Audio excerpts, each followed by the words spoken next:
Thanks, Lawrence. It's been a while. Lawrence and I have worked together before on some projects. It's fabulous to be invited to this session. And I think it's quite a good lead on from Josh's excellent presentation on website platforms and suggested routes to take. My name is Richard Frank. I'm from an agency called Flow Communications. We've been building websites for the past 15 years. I'm a web developer, so I actually code for a living and still believe that websites are your most important asset when developing a web presence. So today what I'm going to take you through is five key steps, or five key areas that I think you should be looking at. You should be asking either your freelancer, your agency, or asking yourself if you're doing the DIY route on how to, on your website development. The first key phrase is mobile first. So at Flow, we've been building websites, as I said, for the last 15 years. In 2010, about 10% of our traffic came from mobile. Today, it's upwards of 60%. More than half of the traffic that appears on a website is mobile-based. And that obviously necessitates that when we develop websites, we think about mobile first. You must build a site thinking about the mobile experience before you even look at a beautiful desktop version or desktop mock-up of the site. So think about mobile first. Think about mobile first because it's important for both Google and for your users. Google actually determines the ranking of your site online and will index the sites based on a mobile first approach. So it looks at the site from a mobile perspective to determine how high it should rank you. Should you be ranking above your competitors when people are searching on a key phrase such as golf clubs or something like that? Does your website rank above something another? And a large determinant of that is your website mobile friendly? The second reason is because, of course, your users are likely to stick around only if it's mobile friendly. If it's not mobile friendly and they need to pinch and zoom in order to read some text, they will leave the site very quickly. So it's important from a Google SEO, search engine optimization perspective, but it's also important from a usability perspective. So my suggestion on what you should do is visit your website right now on a mobile phone. Check it, but also check it on another phone. Check it on a friend's phone or a family member's phone, because often agencies and freelancers will build a site specifically tailored to your phone and what you use, but may not be paying as much attention to other devices. And there are over 2,000 mobile devices in the world, different combinations. So make sure that it's working on a variety of mobile devices. Make sure that you hold your freelancers, agencies, or yourself to account when doing that. The second key factor is SSL encryption. It's quite a fancy word, but basically it's a green padlock on the top left corner of your browser near the URL that says whether a site is secure or not. And again, this is really critical because of Google's changes that it's made to both ranking your site based on whether it is perceived to be secure or not, and again, users using your site, people who see a unsecure message, you would see this in your URL bar. It says not secure on the top on the URL bar.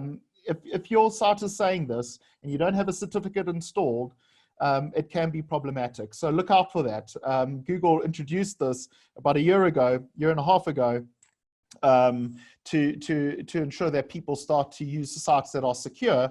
And if your site is saying this, you're going to get drop-off from your users. People aren't going to use your site. SSL certificates are a little bit more complicated to install. Normally, your hosting company will do this for you. If you host with somebody like AfriHost or Hetzner, Xnilo, I think they're called now, one of the major hosting companies in South Africa, all the major hosting companies internationally, you can ask requests for this to be installed, and often today it's free. There's a certificate called a Let's Encrypt certificate that you can get freely available. You used to have to pay for this. You used to have to pay upwards of R1,000 for an SSL certificate.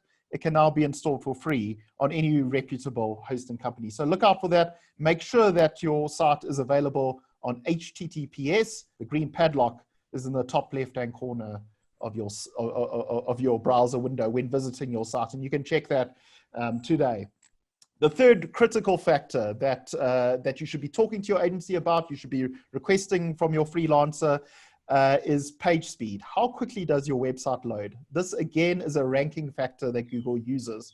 Google wants the best sites to rank first, and one of the factors that it looks at is how quickly the page loads, how quickly the website loads. It not only has an impact on your ranking, but it also has an impact on your sales or conversions. And we can see that actually in some studies that have been taken, which show that as the page takes longer to load, the less conversion rate you get. So at the peak, if your page loads in 2 seconds, you can expect a 2% conversion rate when you're selling a product. In this case, I think the provider was selling cell phones or mobile phones. They could sell 2 out of every 100 visits. If it went to 4 seconds, if the page took 4 seconds to load, it dropped by half. So only 1 cell phone per 100 visits. And then it drops off a little bit. You can see, obviously, people stick with it and still purchase cell phones, even if they're waiting 8 seconds. But it's better to obviously have a higher conversion rate. So page speed is everything. Amazon will have an entire team and spend hundreds of millions of dollars on ensuring that their websites load quickly, because they know even a fraction of speed, of slowness of their site would reduce the conversion rate. So really important that you look at that. What influences page speed? Often the complexity of the page. Everyone wants to have this beautiful big slideshow of lots of images. They want to have all these widgets inserted in the page to show the weather, to pull different feeds from different parts of the world. All of this takes time to load. Going back to what Josh is saying, don't get married to your website. Make sure that it's delivering on its key objective. And anything that's frilly, anything that's over the top or not really relevant to your site, rather cut it out. It will improve your conversion rate and it'll improve your Google ranking. The other thing that you can do is employ a content delivery network. This again will come through your hosting provider, or your agency will recommend one. But this ensures that your site is delivered around the world at the same speed as if, even if your server is located in Johannesburg or Cape Town. A user in New York or a user in London will see the content at the same speed, and the pages will load fluidly. And this is important if you've got an international site. If you're only serving a South African population or audience, then do host your site in South Africa. But if you are serving an international audience and you're selling you're exporting products, or you're selling golf clubs in New York, then host your website internationally, and also you take advantage of a content delivery network to improve your page speed. This is why YouTube, you can watch a YouTube video so quickly in South Africa, is because of a content delivery network. The video wasn't served directly from South Africa. It's delivered through a content delivery network around the world. And so in order to determine page speed, you can use the Google Page Speed tool. And that's available. If you just search that in Google, you can find it. You can type in your web site address, and it will give you insights straight away on how to improve the speed of the site. Some of them are quite technical. Some of them are quite easy to do, like reducing the image size, reducing the number of items in your slideshow. You know, all of that can be provided for with page speed. Page speed report would explain that to you in more detail. And it will give you a rating that you'll then be able to take back again to your development agency, your freelancer.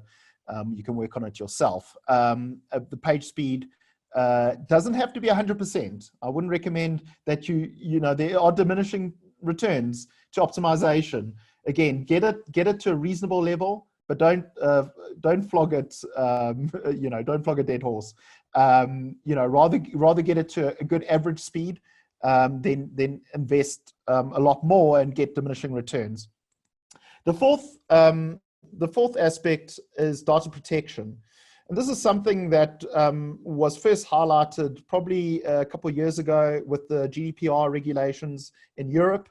And in South Africa, we have the Protection of Personal Information Act, which again doesn't actually have teeth right now. It is going to probably, it isn't in law, but it's not being affected effectively, but will towards the end of this year and beginning of next year. So it's a good idea to get into to get into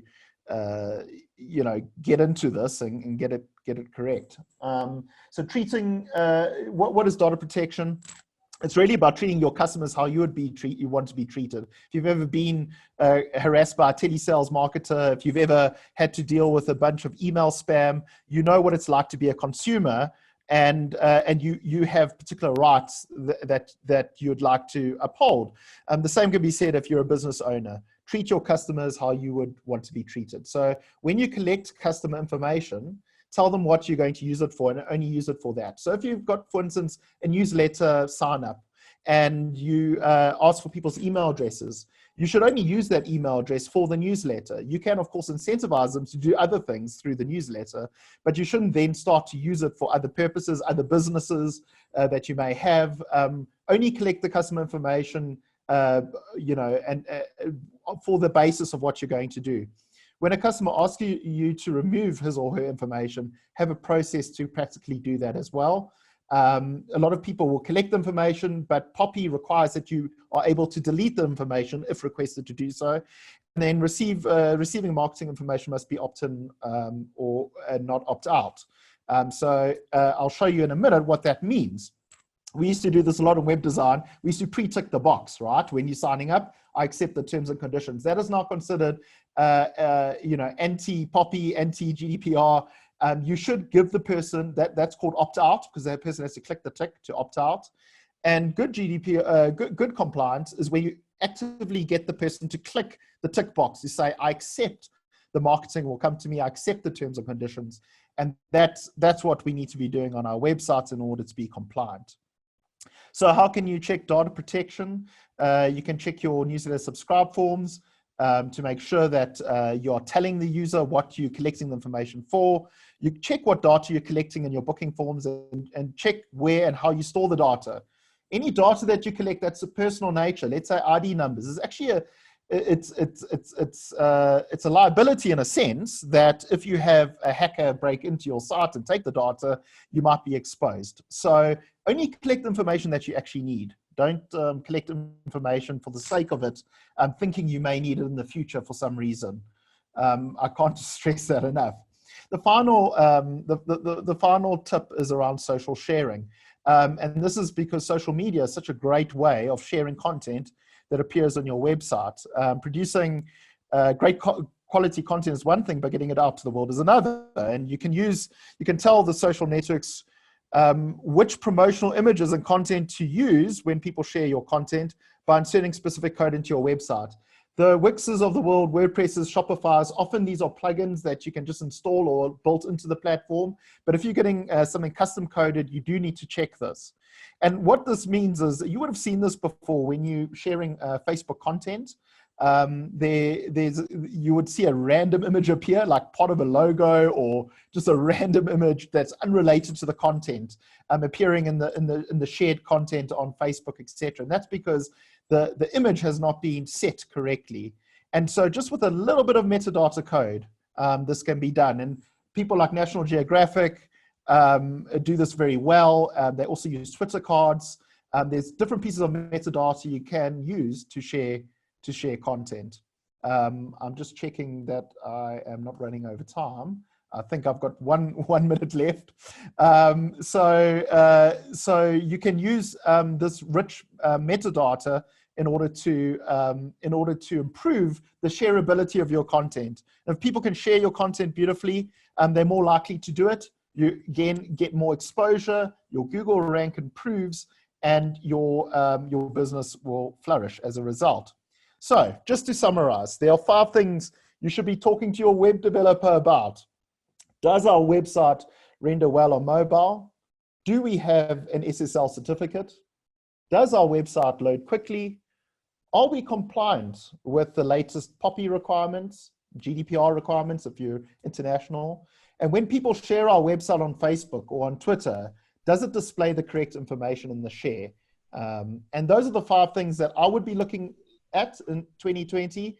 They're quite high level, but they are all completely implementable. They but all take probably a couple of hours to sort out and will make your web presence great. So with that, I think I'm done with my presentation.